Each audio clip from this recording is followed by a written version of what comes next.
National panthers party के leader Harshdev Singh ने भी आरोप लगाया है कि वोट चोरी हुई है और इलेक्शन कमीशन पर संगीन आरोप लगाए गए हैं कि बीजेपी के साथ मिलकर बहुत बड़े लेवल पर वोट चोरी की गई है। अपनी कंस्टिट्यूएंसी की उन्होंने बात करते हुए उदाहरण दिए कि जैसे वो चनैनी कंस्टिट्यूएंसी से वहां पर कॉन्टेस्ट कर रहे थे, वहां भी वोट चोरी की धांधली हुई। इलेक्शन में धांधली करने वालों को फांसी दो, फांसी दो, फांसी दो। इलेक्शन कमीशन बीजेपी गठबंधन मुर्दाबाद, मुर्दाबाद, मुर्दाबाद। भारी पैमाने के ऊपर भारतीय जनता पार्टी के खिलाफ और इलेक्शन कमीशन के खिलाफ प्रदर्शन चल रहे हैं। 300 से ज्यादा मेंबर पार्लियामेंट सड़कों के ऊपर उतरे, पहली बार इतिहास में ये हुआ होगा, और अपने रोष का इजहार किया।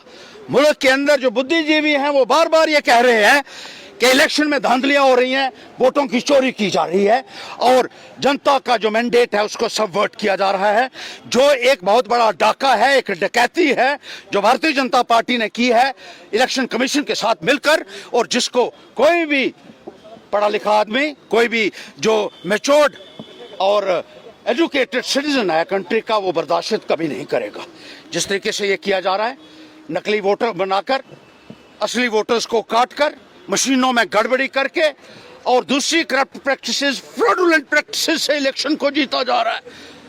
ये एक बहुत बड़ा फ्रॉड है और जो लोग इसके लिए जिम्मेदार हैं उनके लिए फांसी से कम की सजा नहीं होनी चाहिए, क्योंकि हिंदुस्तान का मैंडेट ही अगर आप उसके ऊपर डाका डाल रहे हैं तो हम ये मानते हैं कि इससे बड़ा डाका और कोई नहीं हो सकता। चनैनी में जो इलेक्शन हुए उसमें बहुत बड़े पैमाने के ऊपर धांधली हुई, और इस संदर्भ में हमने जब इलेक्शन कमीशन को अप्रोच किया तो उन्होंने कहा आप देख सकते हैं बैलेट बॉक्सेस, उसके लिए आपको एक ईवीएम मशीन को चेक करने के लिए 50,000 रुपया देना पड़ेगा।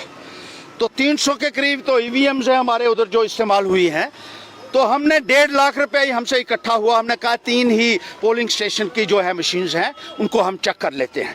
जब हमने पैसा जमा कराया और सारी फॉर्मेलिटीज को पूरा किया तो उसके बाद ये कहा गया उनके द्वारा कि पहले कोर्ट में जाओ और कोर्ट से ऑर्डर लेकर आओ, अगर कोर्ट कहेगा कि ईवीएम दिखाओ तो हम दिखा देंगे। हम कोर्ट में गए और कोर्ट से हमने ऑर्डर लाया। कोर्ट ने कहा कि ये इनसे आपने पैसे भी ले लिए 1.5 लाख रुपया, और ईवीएम मशीनों को अब आप जो है उसको आपको इंस्पेक्ट करवाना होगा। अब लेकिन उसके बावजूद भी वो कोर्ट का ऑर्डर हमने 2 बार सर्व किया इलेक्शन कमीशन के सामने, इनके अधिकारियों के सामने 2 बार वो पेश किया, लेकिन उसके बावजूद भी वो हमें ईवीएम्स इंस्पेक्शन नहीं करने दी जा रही हैं। अब मुझे 2-3 दिन पहले ये आया, वहाँ से इलेक्शन सेल से ये आया कि अब कानून बदल चुका है। देखिए किस किस्म की धांधली है ये।